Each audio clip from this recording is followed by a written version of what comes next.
शुरुआत में हम वेनेसडे नाम की एक लड़की को देखते हैं जिसका आज स्कूल में पहला दिन था। इसकी हरकतों और पसंद नापसंद की वजह से ये कोई आम लड़की नहीं लगती थी। स्कूल में आकर जब वो अपने लॉकर को खोलती है तो वहाँ उसे उसका भाई बंधा हुआ मिलता है। वो जैसे अपने भाई को पकड़कर खोलने लगती है तो फौरन ही उसे कुछ ख्याल आने लगते हैं, जिसमें वो उन लड़कों को देखती है जिन्होंने उसके भाई को यहाँ बंद किया। वो यहाँ से उन लड़कों के पास जाती है उन्हें सबक सिखाने के लिए, जो पूल में तैरने की प्रैक्टिस कर रहे थे। वहाँ वो पूल में बहुत सारी मछलियों को छोड़ देती है जो काटती है। अब सारे बच्चे तो पूल से बाहर आ जाते हैं मगर एक बच्चा नहीं आ पाता और एक मछली उसकी टांग पर काट ले। उसकी इस हरकत के बाद स्कूल वाले उसे निकाल देते हैं। उसने पहली बार ऐसे नहीं किया था, बल्कि अब से पहले भी वो बहुत सारे स्कूल से निकाली जा चुकी थी। तो इसीलिए उसके माँ बाप उसे एक अकेडमी में ले जा रहे थे, क्योंकि वहाँ वेनेसडे जैसे बच्चे ही पढ़ते थे, मतलब कि जिनकी हरकतें सबसे हटके होती थी। और वो वहाँ जाना तो नहीं चाहती थी मगर मजबूरन उसे जाना ही पड़ता है। अकेडमी के पास वाले जंगल का सीन देखते हैं जहाँ एक शिकारी शिकार करने आया था। वो जंगल के काफी अंदर जाकर एक जगह पर बैठकर चाय पीने लगता है, मगर तभी कोई चीज अचानक से आकर उस पर हमला कर देती है और बड़ी बेरहमी से उसे मार देती है। वेनेसडे और उसके माँ बाप अकेडमी पहुंचकर वहाँ के प्रिंसिपल के पास जाते हैं। ये प्रिंसिपल भी वेनेसडे की तरह ही आउटकास्ट होती है। आउटकास्ट में जलपरी, वेयरवुल्व्स, वैम्पायर्स, चुड़ैल और ऐसे लोग शामिल थे जिनमें जादुई ताकतें पाई जाती है। और इस तरह के ही सारे बच्चे इस अकेडमी में पढ़ते हैं।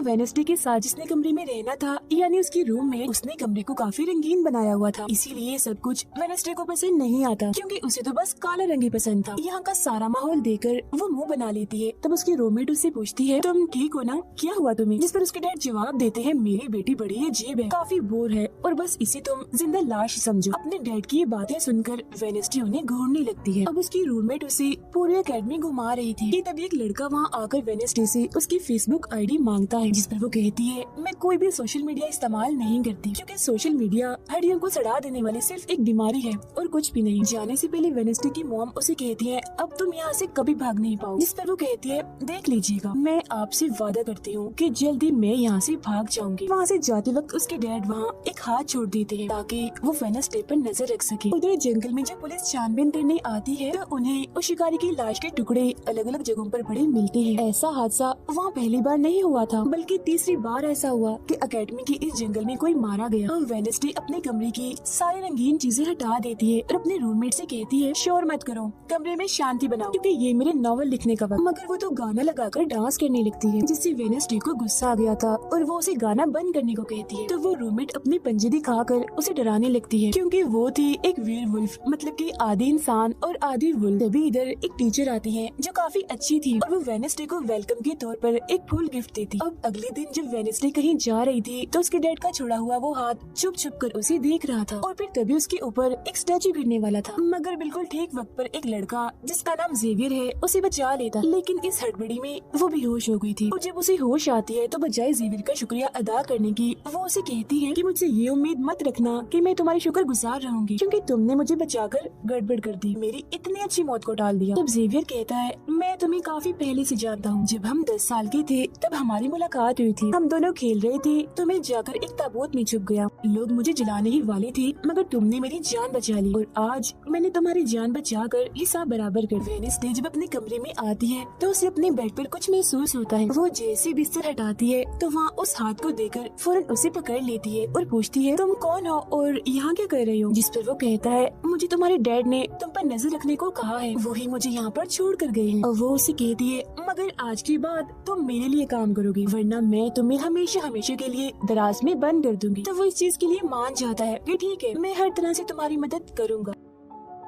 अगले दिन प्रिंसिपल वेनेसडे को एक दिमागी डॉक्टर के पास ले जाती है, क्योंकि उन्हें भी ऐसा महसूस हुआ था कि वेनेसडे का दिमागी तवाज़ुन कुछ ठीक नहीं है। मगर वो वहाँ कोई बहाना बनाकर हाथ की मदद से खिड़की खोलती है और वहाँ से भाग जाती। भागते हुए वो एक आदमी से टकरा जाती है, जिससे फौरन उसे ख्याल आता है, जिसमें वो देखती है कि इस आदमी का अभी एक्सीडेंट होने वाला है, जिसमें वो मर गया है बड़ी बेरहमी से। मगर वो इस बारे में उस आदमी को कुछ नहीं बताती, क्योंकि उसे खून खराबा बहुत पसंद था। वो एक होटल में जाती है जहाँ उसकी मुलाकात एक वेटर से होती है। वो काफी परेशान दिख रहा था क्योंकि उसकी कॉफी मशीन खराब हो गई। वेडनेसडे उसे कहती है, मैं तुम्हारी कॉफी मशीन ठीक कर सकती, लेकिन इसके बदले तुम्हें मुझे स्टेशन पर छोड़ना होगा, जिसके लिए वो मान भी जाता है और वेडनेसडे उसकी मशीन ठीक कर देती है। जिस पर वो कहता है, बस थोड़ा सा इंतजार करो, मेरी शिफ्ट खत्म होने वाली है, फिर हम चलते। और वेडनेसडे जब वहाँ बैठी इंतजार कर रही थी कि तभी कोई शरारती लड़की आकर उसे परेशान करने लगती है, जिससे उसे गुस्सा आ गया था और वो उन लड़कों को अकेले ही काफी मारती है और अच्छा सबक सिखाती है। अब इतनी ही देर में उस वेटर के डैड, जो एक पुलिस ऑफिसर थे, वहाँ आ जाते हैं। तोड़फोड़ देखकर जब वो अपने बेटे से इस बारे में पूछते हैं तो वो कहता है, कुछ नहीं, बस वो लड़के कस्टमर्स को परेशान कर रहे थे, तो इसने उन्हें अच्छा सबक सिखा दिया। तभी यहाँ अकेडमी की प्रिंसिपल भी आ जाती है। उनसे सॉरी बोलकर वेडनेसडे को यहाँ से ले जाती है। रास्ते में वो उस पर काफी गुस्सा करती है कि आखिर तुमने कैसे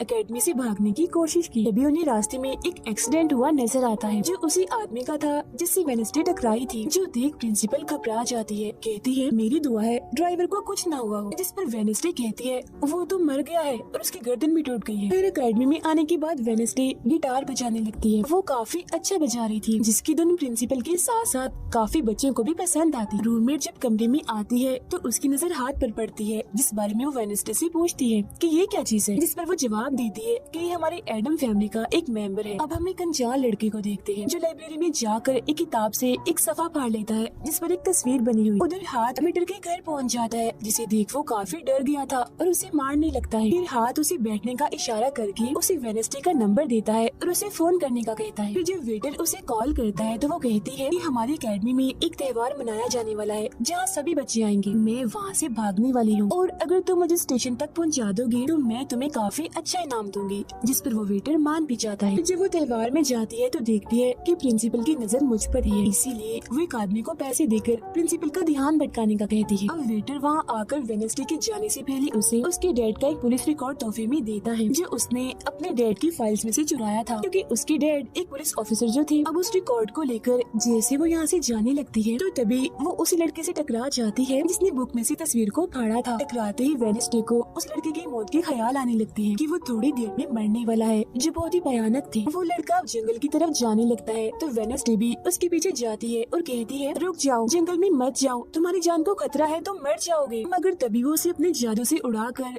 पेड़ पर लगा देता है और कहता है, खतरा मुझे नहीं तुम्हें है, बल्कि तुम खुद ही खतरा हो और मैं सब लोगों को तुमसे बचा रहा हूँ। उस दिन स्टैचू को मैंने ही तुम्हारे ऊपर गिराया था। जिसके बाद वो उसे एक तस्वीर दिखाता है और कहता है, इस तस्वीर में तुम ही हो जिसे मेरी मॉम ने 25 साल पहले बनाया था। और ये उस वक्त की बात है जब वो इस अकेडमी में पढ़ती थी। मरने से पहले उन्होंने कहा था कि इस लड़की यानी तुम्हें मुझे रोकना होगा, नहीं तो तुम इस अकेडमी के साथ साथ पूरी दुनिया को ही तबाह कर दोगी। वो बस वेडनेसडे को मारने ही वाला था कि तभी एक बड़ा सा मॉन्स्टर आकर उस पर हमला कर देता है और बड़ी ही बेरहमी से उसे मार देता है। इसके बाद हम वेडनेसडे को उसके कमरे में देखते हैं, क्योंकि उसने यहाँ से भागने के इरादे को खत्म कर दिया था। क्योंकि अब उसके दिमाग में बहुत सारे सवाल थे, जैसे कि मैं इस दुनिया के लिए खतरा कैसे हूँ, एक मॉन्स्टर ने आखिर मेरी जान क्यों बचाई, और साथ ही उसके डैड के खिलाफ पुलिस रिपोर्ट जिसमें उसके डैड के ऊपर एक कत्ल का इल्जाम था।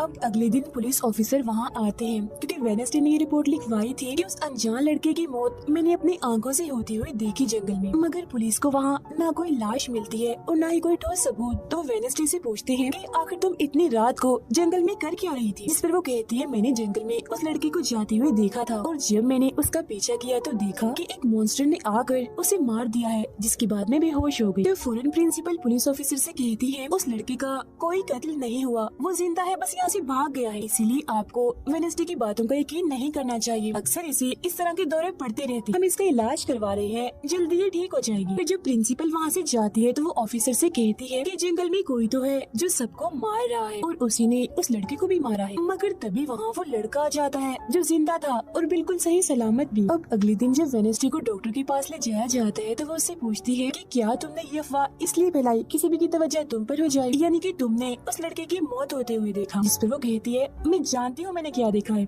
ओके, मुझे तुम्हें बताने की कोई जरूरत नहीं है। अगले दिन उसे पता चलता है कि उसी लड़के को बगैर किसी वजह से अकेडमी से निकाला जा रहा है, इसीलिए वो अपने साथी उस साथ को उस लड़के के पीछे लगा देती है। और प्रिंसिपल के कहने पर वेडनेसडे एक एक्टिविटी में हिस्सा लेती है, जिस मकसद के लिए वो क्लब ज्वाइन करती है, जहाँ उसके साथ सिर्फ एक ही लड़का था जिसके साथ उसकी दोस्ती हो जाती है। जब हाथ उस लड़के के पीछे जाता है तो देखता है कि वो अपना रूप बदल रहा है, जहाँ पहले वो एक बुरा इंसान और फिर अकेडमी की प्रिंसिपल का रूप ले लेता है, जिसके बाद हाथ आकर ये सारी बात वेडनेसडे को बता देता है। अब जब क्लास शुरू होने वाली थी तो जेवियर उसे कहता है कि मेरी साथ वाली सीट खाली है तो तुम यहाँ बैठ जाओ, तो वो उसके साथ आकर बैठ जाती है। जेवियर यहाँ मकड़ी की तस्वीर बना रहा था और फिर अपने जादू से वो उसे जिंदा भी कर देता है, मगर एक ही झटके में वेडनेसडे उसे मार देती है और उसकी राख उड़ा देती है। अब एक लड़की जो काफी बदतमीज थी और विलन भी थी, उसकी और वेडनेसडे के बीच काफी बहस हो जाती है, क्योंकि दोनों ही एक दूसरे से काफी चिढ़ती थी, एक दूसरे को जरा भी पसंद नहीं करती थी। और इसके बाद वेडनेसडे अपनी जगह अपने रूममेट को उस क्लब में भेज देती है जहाँ वो एक्टिविटी की प्रैक्टिस कर रही थी, और खुद वो अकेली ही चली जाती है अकेडमी की उस जंगल में मॉन्स्टर को ढूंढने के लिए। वेडनेसडे को वहाँ उस अनजान लड़की का टूटा हुआ चश्मा भी मिलता है, वही अनजान लड़का जिसे मॉन्स्टर को मारता हुआ इसने देखा था। और अब जैसे ही वो इस चश्मे को छूती है तो लाइब्रेरी में उसे वहाँ एक किताब भी दिखती है, तो वो उस किताब को खोजने लाइब्रेरी में चली जाती है, मगर उसे वहाँ उस तरह की कोई भी किताब नहीं मिलती। जिसके बाद वो चुपके से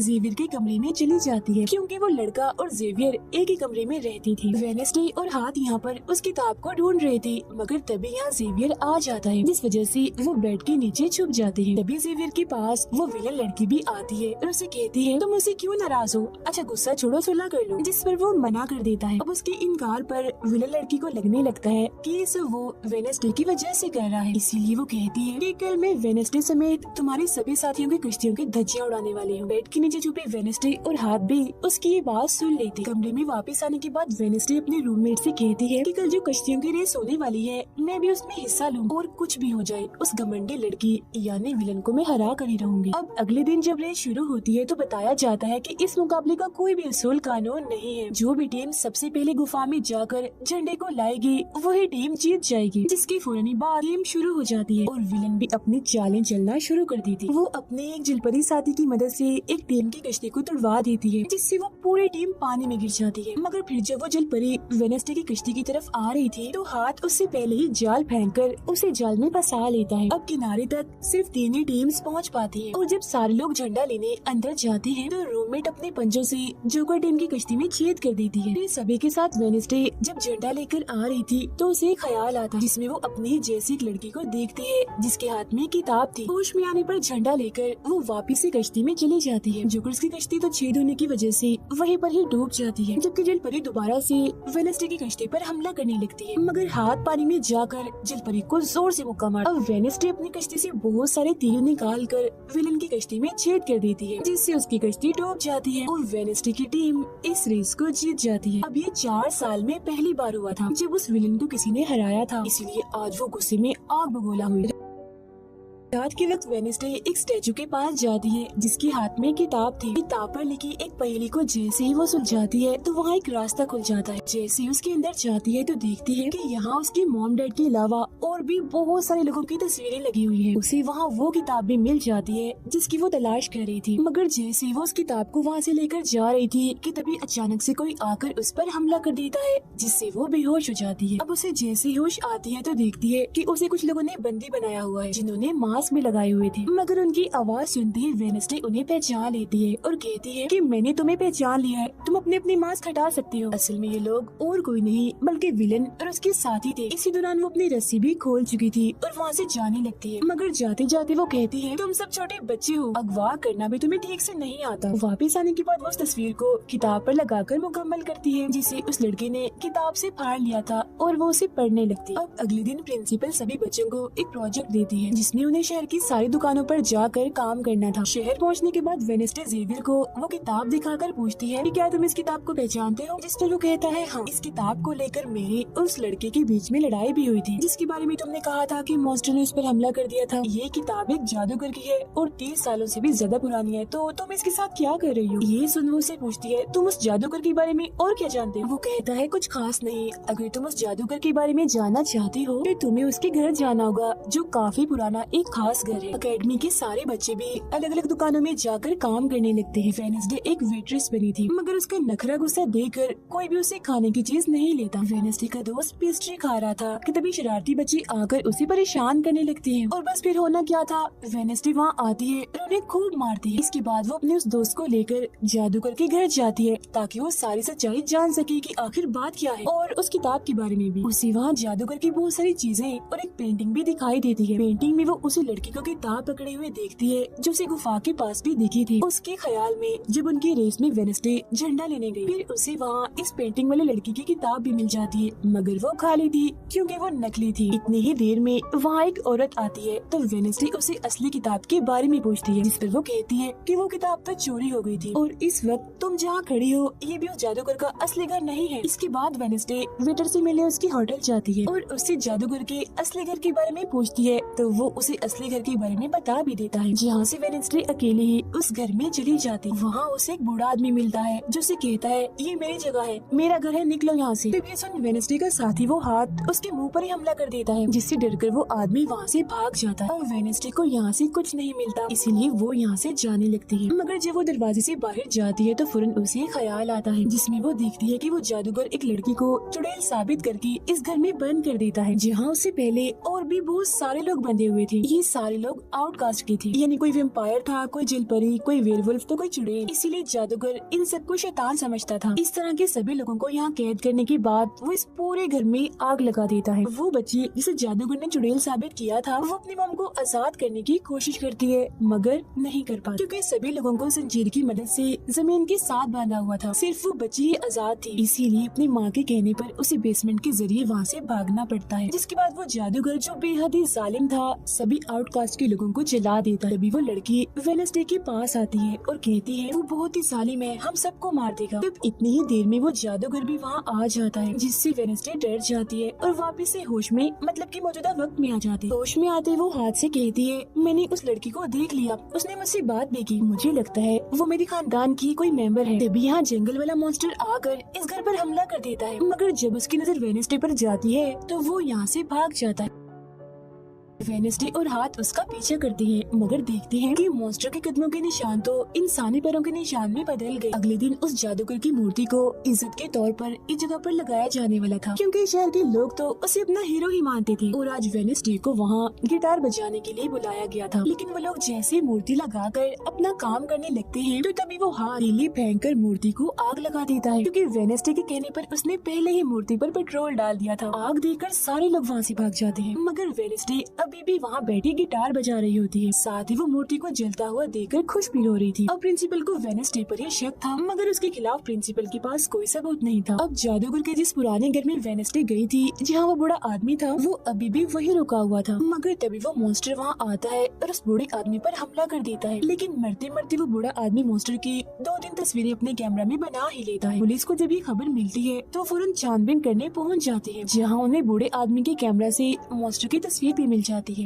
अगले दिन हाथ मुर्दा घर जाकर वहाँ लगी कैमरा पर कोई चीज लगा देता है, ताकि जो वो करे उसे कोई ना देख सके। फिर वो दरवाजा खोलता है तो वेडनेसडे अंदर आती है। वो यहाँ दरअसल उस बूढ़े आदमी के जख्मों को देखने आई थी, जिसे उस मॉन्स्टर ने मारा था। वो बूढ़े आदमी की लाश को देखकर सारा डेटा अपने पास रिकॉर्ड कर लेती है, जबकि हाथ उसकी एक फाइल बनाने में लग जाता है। तभी वहाँ डॉक्टर और पुलिस ऑफिसर भी आ जाते हैं। तब छुपने के लिए वेडनेसडे एक बॉक्स मिस हो जाती है। जब डॉक्टर उस बॉक्स को खुला हुआ देखते हैं तो फौरन उसे चेक करते हैं, मगर जब वेडनेसडे को उसमें पड़ा हुआ देखते हैं तो उन्हें लगता है कि ये भी एक लाश है, इसीलिए वो उस बॉक्स को बंद करके वहाँ से चले जाते हैं। मगर फिर जब हाथ उसे वहाँ से लेने आता है तो वो कहती है अच्छा तंग मत करो प्लीज, थोड़ी देर और सोने तो बड़ा मजा आ रहा है। फिर इसके बाद वो अपनी छानबीन से ये पता लगवा लेती है कि वो मॉन्स्टर असल में जिस्म के हिस्सों को इकट्ठा कर रहा है। फिर अगले दिन जब वो अकेडमी जाती है तो उसे जेवियर की गर्दन पर किसी के पंजों के निशान दिखते हैं। अब हम जेवियर को एक केबिन से बाहर आता हुआ देखते हैं, और क्योंकि वेडनेसडे को उसके जख्मों पर पहले से ही शक था तो वो भी उसका पीछे करते करते वहाँ आ गई थी। उससे वहाँ पर बहुत सारे मॉन्स्टर की ड्राइंग्स और तस्वीरें दिखती हैं। एक तो तस्वीर को लेकर जैसे वो वहाँ से जाने लगती है तो तभी जेवियर उसे देख लेता है और जाने से रोक देता है, मगर वेडनेसडे उसका ध्यान भटकाने के लिए उसे बस एक ही बात कह देती है कि क्या तुम आज रात होने वाले डांस पार्टी में मेरे साथ चलोगे। जिसके बाद वो जेवियर की बनाई मॉन्स्टर की ड्राइंग्स ले जाकर पुलिस ऑफिसर को दे देती है, जिस पर वो कहते हैं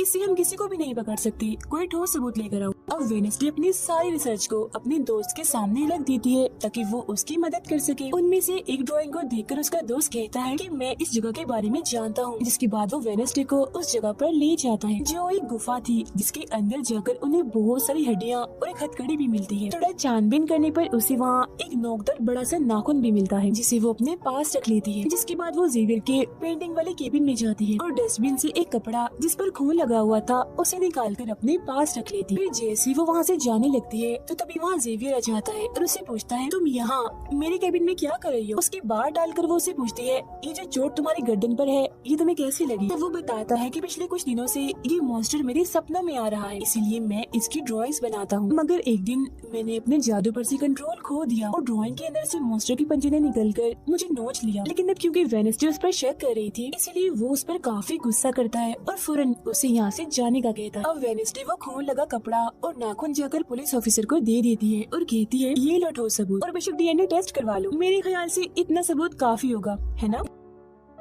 वो अपने दोस्त के पास जाती है और कहती है कि डांस पार्टी में जाने के लिए हमारे साथ कोई नहीं है, तो हम ऐसा करते हैं, डांस पार्टी में नहीं जाते बल्कि गुफा में जाकर मॉन्स्टर को ढूंढते। जिसके बाद रात को वेडनेसडे अपने दोस्त के साथ जंगल में जाने की तैयारी कर रही थी, मगर तभी उसके दरवाजे पर वेटर तैयार होकर आता है, क्योंकि हाथ ने उसे वेडनेसडे की तरफ से डांस पार्टी में चलने की दावत भेजी थी। अब क्योंकि वेटर काफी खुश था, तो वेडनेसडे उसका दिल तोड़ना नहीं चाहती थी, इसीलिए वो अपने गुफा में जाने वाले प्लान को खत्म करके वेटर के साथ पार्टी में जाने का फैसला करती है। जब वेडनेसडे वहाँ से जाने लगती है तो उसका दोस्त वहाँ आता है, तो वो उसे कहती है, आई एम सॉरी, मैं पार्टी में जा रही हूँ, हम ऐसा करते हैं कल गुफा में जाएंगे। लेकिन उसका दोस्त बगैर बताए अकेला ही उस गुफा में चला जाता है। उधर पार्टी में सारे लोग आकर काफी एंजॉय कर रहे थे। सब लोग अपने अपने साथी को लेकर पार्टी में आए हुए थे, जहाँ जेवियर अपने साथ उस विलन लड़की को लाया था। लेकिन जब वेडनेसडे वेटर के साथ वहाँ आती है तो उन दोनों को साथ देकर जेवियर जलने लगता है। जब सब लोग डांस कर रहे थे तो वेडनेसडे के डांस करने की स्टाइल से सारे लोग काफी हैरान रह जाते हैं, क्योंकि वो काफी अजीब तरह से डांस कर रही थी। उधर जंगल में वेडनेसडे का दोस्त भी पहुँच गया था और छुपकर मॉन्स्टर के आने का इंतजार कर रहा था, मगर तभी वहाँ कोई आता है और उस गुफा में धमाका करके भाग जाता है। जेवियर लगातार उन दोनों को देखकर जल रहा था, इसीलिए वो विलन लड़की से कहता है कि तुम अपना लॉकेट उतारो और अपने जेल परी से मेरे लिए मदद मांगो ताकि मैं वेडनेसडे को भूल जाऊं। जिस पर विलन लड़की भड़क जाती है और उसे कहती है कि तुम तो पहले ये कहते फिर रहे थे कि मैंने अपनी जेल परी से तुम्हें अपने काबू में किया है और अब तुम्हें किसी को बुलाने के लिए मेरी ही मदद चाहिए। तभी बाहर शरारती लड़कों का ग्रुप टैंकर लेकर आता है और डांसिंग क्लब के पंप में वो बड़ा सा पाइप लगा देते हैं और फिर तभी अचानक उस पार्टी में खून की बारिश होने लगती है, क्योंकि जो टैंकर वो शरारती लड़की लाए थी जिसका पाइप उन्होंने लगाया था उसमें दरअसल खून था। ये देख सारे लोग घबरा जाते हैं और पार्टी से भागने लगते हैं, मगर वेडनेसडे वहीं खड़ी रहती है क्योंकि उसे तो अब और मजा आ रहा था, क्योंकि वो बारिश खून की नहीं बल्कि कलर की थी जिसमें वो काफी एंजॉय कर रही थी। तभी वेडनेसडे को ख्याल आता है जिसमें वो देखती है कि उसका दोस्त अकेला ही जंगल में चला गया है, जहाँ वो मुसीबत में है, उसकी जान खतरे में है, इसीलिए वो जंगल की तरफ उसे बचाने के लिए भाग जाती है। उसके दोस्त के पीछे दरअसल वो मॉन्स्टर पड़ गया था जिससे बचकर वो भाग रहा था। वो मॉन्स्टर एक बार उस पर हमला करता ही है कि तभी वेडनेसडे उसे ढूंढते हुए वहाँ आ जाती है। तब मॉन्स्टर उसे देखकर वहाँ से भाग जाता है। वो अपने दोस्त को बेहोश पड़ा हुआ देखकर काफी घबरा जाती है। इतनी ही देर में उसकी टीचर भी उसका पीछे करते करते वहाँ आ गई थी, जिसके बाद उसके दोस्त को हॉस्पिटल ले जाया जाता है और वेडनेसडे खुद वापस अपने अकेडमी में आ जाती है, जहाँ वो अपने डैड पर लगे इल्जाम को सुलझाने की कोशिश कर रही थी कि आखिर सच क्या। अकेडमी में सारे माँ बाप अपने बच्चों से मिलने आते हैं क्योंकि आज मीटिंग थी। प्रिंसिपल सबको बताती है कि वेडनेसडे के दोस्त की हालत में सुधार हो रहा है, कुछ दिन के बाद ठीक होकर वो वापस आ जाएगा। मगर दूर खड़ी वेडनेसडे अपने रूममेट को बताती है कि ये झूठ है, वो तो कोमा में है बेचारा। तभी यहाँ दोनों के माँ बाप आ जाते हैं और ये उनसे मिलने चली जाती है। वेडनेसडे अपने मॉम डैड को बताती है कि जब से आपने मुझे यहाँ छोड़ा है मेरे ऊपर बहुत सारे हमले हुए हैं। अब इन सभी को अपनी अपनी फैमिली से मिलता हुआ दूर खड़ी जेवियर और विलन लड़की देख रहे हैं, क्योंकि उनके मॉम डैड आज भी नहीं आए। अब विलन लड़की सुधर गई होती है, साथ ही उसकी जेवियर के साथ दोस्ती भी हो गई थी, तो अब से हम उसे जेवियर की दोस्त कहें। तब इतनी ही देर में उसकी मॉम भी इधर आ जाती है, जिसे देखकर वो काफी हैरान थी। वेडनेसडे के माँ बाप प्रिंसिपल से मिलते हैं तो वो कहते हैं कि वेडनेसडे काफी अजीब तरह से सबसे पेश आती है, इसे डॉक्टर के पास ले जाए इलाज करवाने के लिए। अब इससे पहले वहाँ उसके माँ बाप कुछ कहते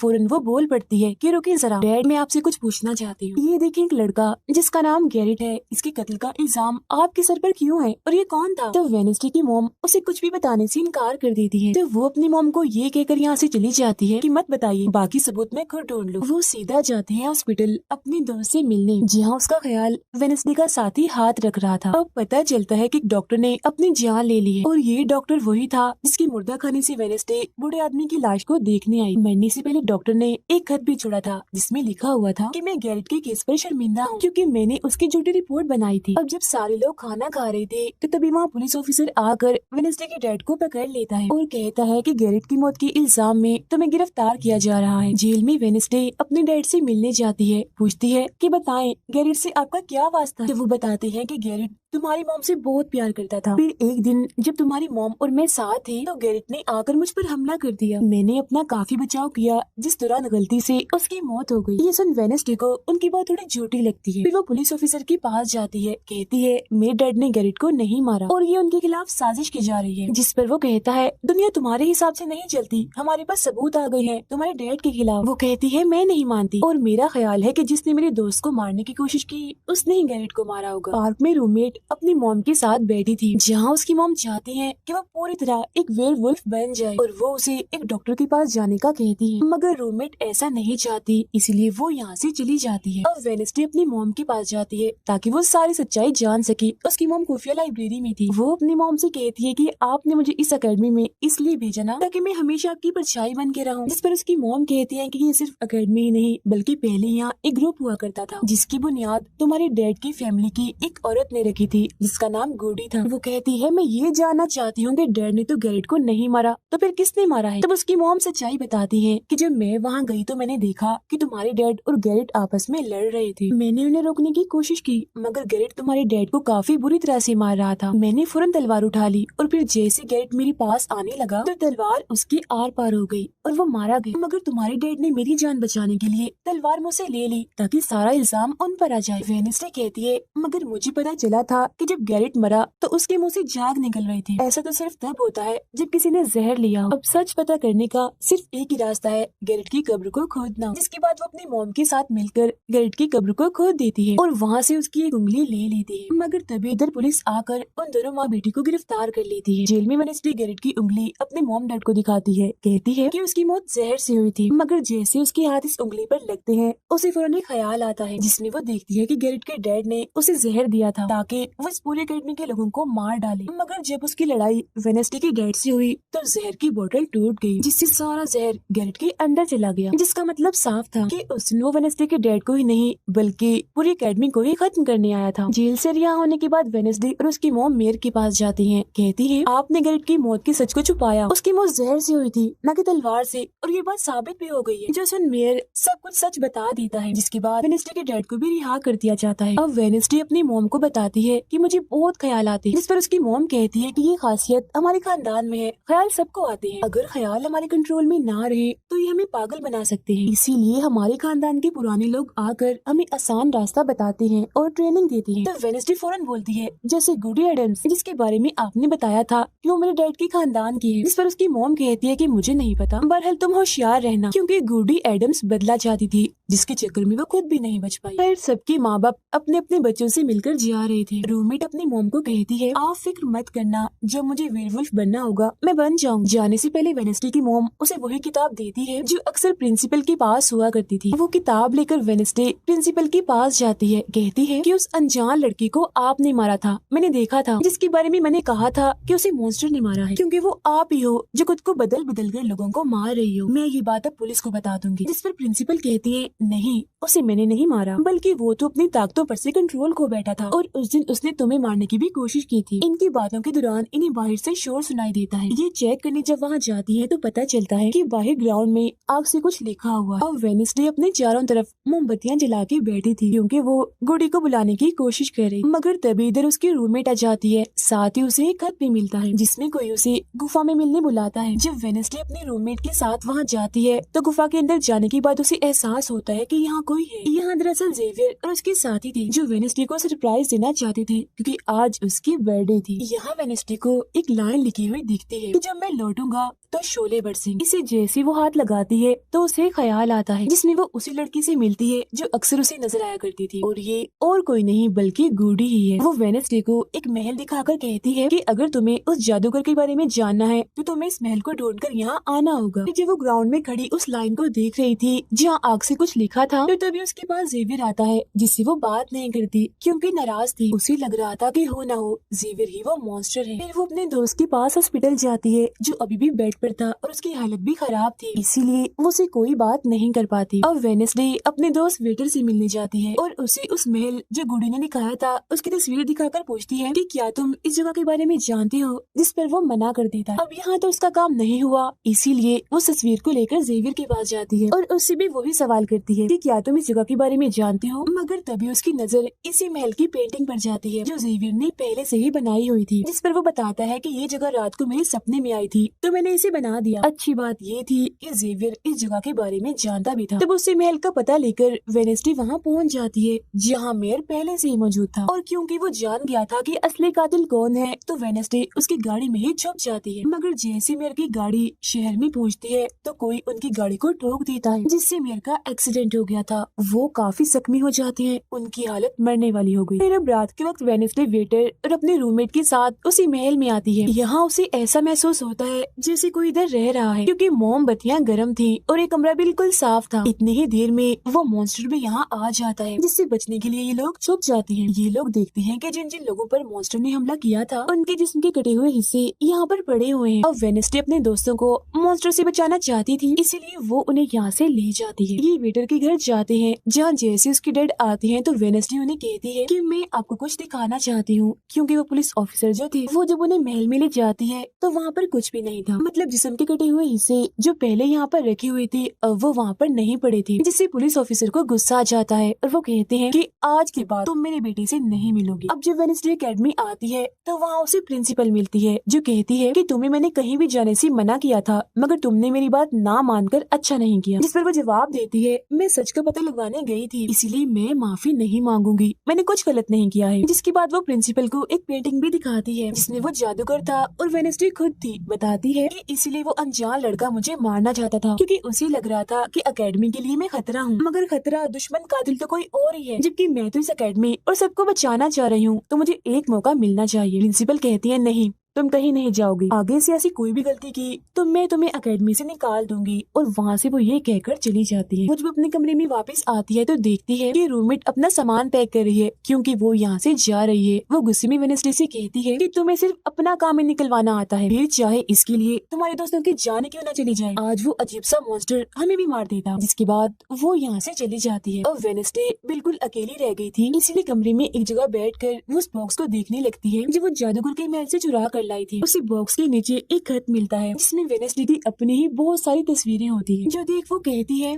मेरी एडम्स फैमिली, जादूगर, मॉन्स्टर और मैं शायद किसी न किसी तरीके से जुड़े हुए हैं। और जब ये बात मेयर को पता चली तो किसी ने उनका मुंह बंद कर दिया, मगर मैं चुप नहीं बैठूंगी और तुम जो कोई भी हो मैं तुम्हें ढूंढ लूंगी, देखना। अब मेयर की मौत हो गई थी और जब उन्हें दफनाया जा रहा था तो वेडनेसडे वहाँ आती है और सोचने लगती है कि कातिल यहाँ आए लोगों में से कोई है, मगर तभी उसे जंगल में कोई दिखता है। वो पीछा करती है तो पता चलता है कि और कोई नहीं बल्कि उसका अंकल है। अंकल बताते हैं कि मेरे ऊपर चोरी का इल्जाम है तो कुछ वक्त के लिए मुझे छुप के रहना होगा। तो वेडनेसडे उन्हें एक केबिन में छुपा देती है और मॉन्स्टर की तस्वीर दिखाकर पूछती है कि आप इसके बारे में कुछ जानते हैं, जिस पर वो कहती है मैं ज्यादा कुछ तो नहीं जानता, अगर तुम्हें इसके बारे में जानना है तो तुम्हें खुफिया लाइब्रेरी में जाना होगा। वहाँ एक तिजोरी में डायरी है जिसमें इस मॉन्स्टर के बारे में सब लिखा है। आधी रात को वेडनेसडे उस लाइब्रेरी में जाती है जहाँ जेवियर पहले से ही मौजूद था। तब ये उसे कहती है जहाँ जहाँ मॉन्स्टर से हमला हुआ है वहाँ तुम पाए गए हो, तो हो ना हो मॉन्स्टर तुम ही हो। मगर वो उसकी बात को अनसुनी करके यहाँ से चला जाता है। तभी इधर उसके अंकल आते हैं। ये मिलकर डायरी को ढूंढ लेते हैं जिसमें इस मॉन्स्टर के बारे में सब कुछ लिखा था कि ये मॉन्स्टर किसी के कंट्रोल में भी आ सकता है और फिर बस ये अपने मालिक के कहने पर ही काम करता है। रात के वक्त वो अपने साथी हाथ को कहती है कि मैं वेटर से मिलने जा रही हूँ, तब तक तू मेरी डायरी का ख्याल रखना। कि जब वेटर के साथ गुफा के अंदर जाती है तो देखती है कि यहाँ उसने गुफा को सजाया हुआ है क्योंकि वो उसे शादी के लिए पूछने वाला था। वापिस आकर वेडनेसडे देखती है कि उसके कमरे का सारा सामान इधर उधर बिखरा पड़ा है और उसकी डायरी कोई चुरा कर यहाँ से ले गया है। फिर जैसे वो अपने साथी हाथ को देखती है तो घबरा जाती है क्योंकि उसकी हथेली में किसी ने चाकू आर पार कर दिया था और अब उसमें जान नहीं थी,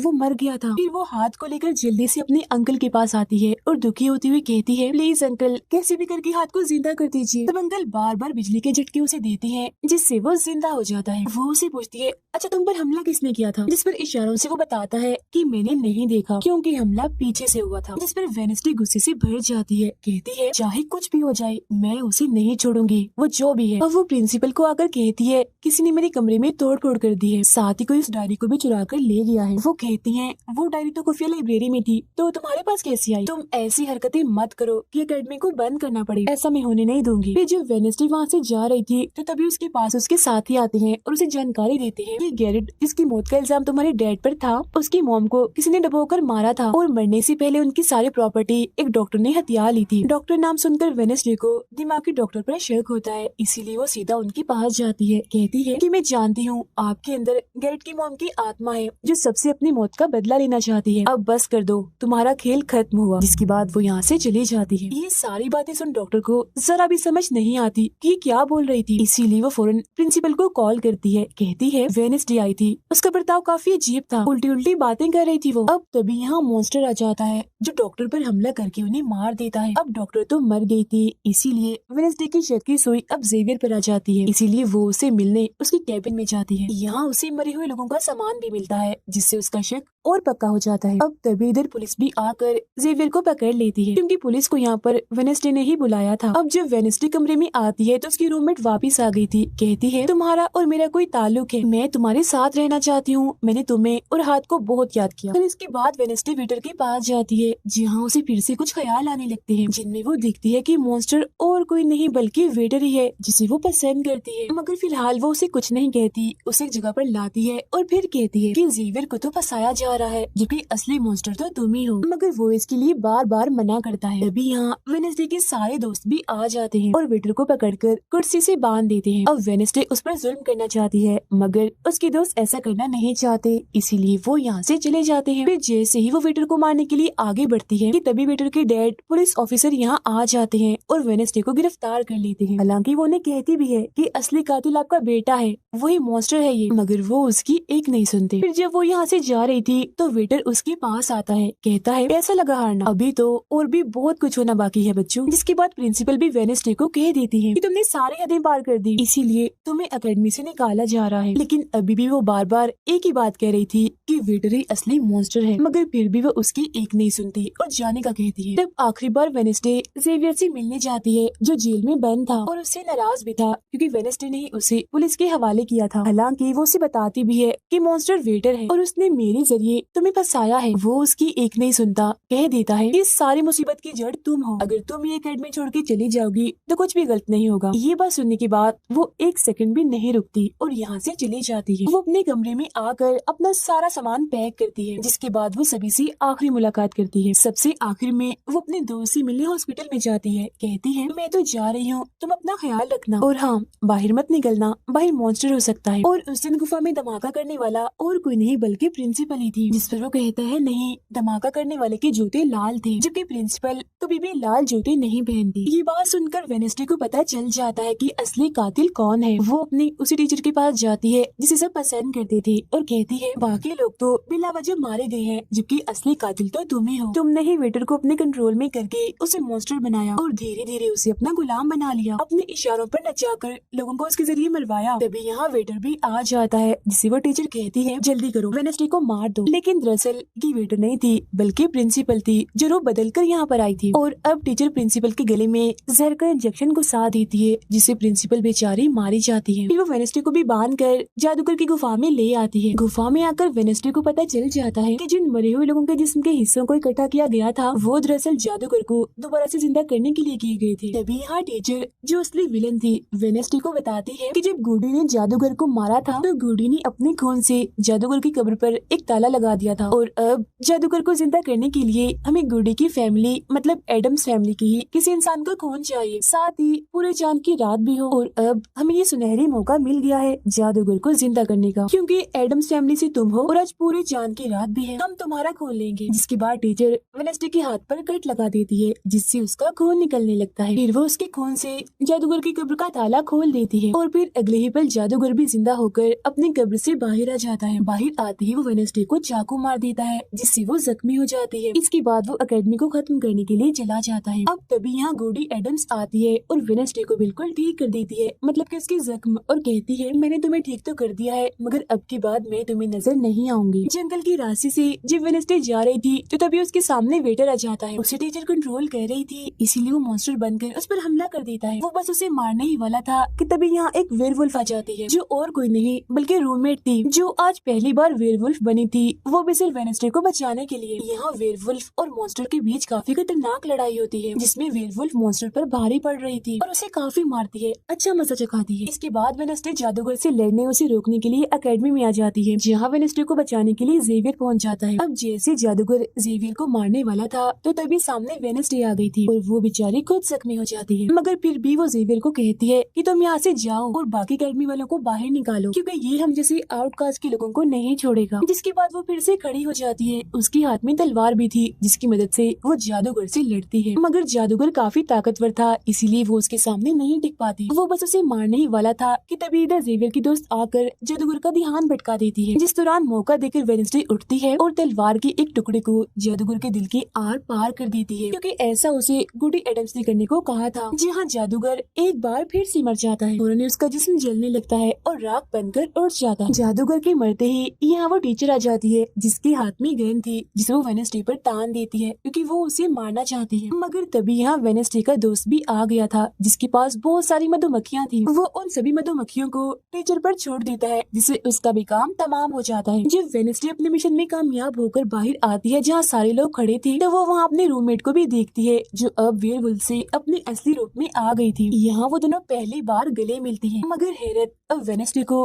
कोई भी ख्याल नहीं आ रहा था। कुछ वक्त के बाद वेडनेसडे अपना नॉवल भी पूरा कर लेती है, मगर वो इसका एंड नहीं करती, यानी कि उसे खत्म नहीं करती और आगे बस एक सवालिया निशानी छोड़ देती है। वो जेवियर से मिलने जाती है, जहाँ वो उसे गिफ्ट देता है, जिसमें मोबाइल था। वो इस गिफ्ट को ले तो लेती है, मगर कुछ नहीं कहती और वहाँ से चली जाती है। फिर जब वो अपनी गाड़ी में थी तो उसके पास मैसेज आता है, जिसमें उसकी कुछ तस्वीरें थी और साथ ही ये मैसेज भी था कि मैंने तुम पर नजर रखी हुई है, जिससे वो सोच में पड़ जाती है कि टीचर तो मर गई है, मगर अब उसके बाद ये कौन है जो सब कर रहा है। इसी सोच में वो अपने घर के लिए निकल जाती है। जिसके बाद हम पुलिस की गाड़ी को देखते हैं, जिसमें वो वेटर को बांधकर कहीं ले जा रहे थे, क्योंकि उन्हें भी पता चल गया था कि यही असली मॉन्स्टर है, इसे बस कोई कंट्रोल करता है। मगर तभी अचानक से वेटर दोबारा मॉन्स्टर बन जाता है और सभी पुलिस वालों को मार देता है, जिसका मतलब ये था कि टीचर की तरह अभी भी कोई है जो इसे कंट्रोल कर रहा है और वो लोगों को मरवाता रहेगा इसके जरिए। और ये अनजान इंसान वही हो सकता है जिसने वेडनेसडे को मैसेज किया, यानी कि अभी भी कोई है जो अकेडमी को बंद करवाने में लगा है और मॉन्स्टर के जरिए खून खराबा कत्ल होना आम ही रहेगा। और इसी के साथ ही ये सीजन इधर ही खत्म हो जाता है।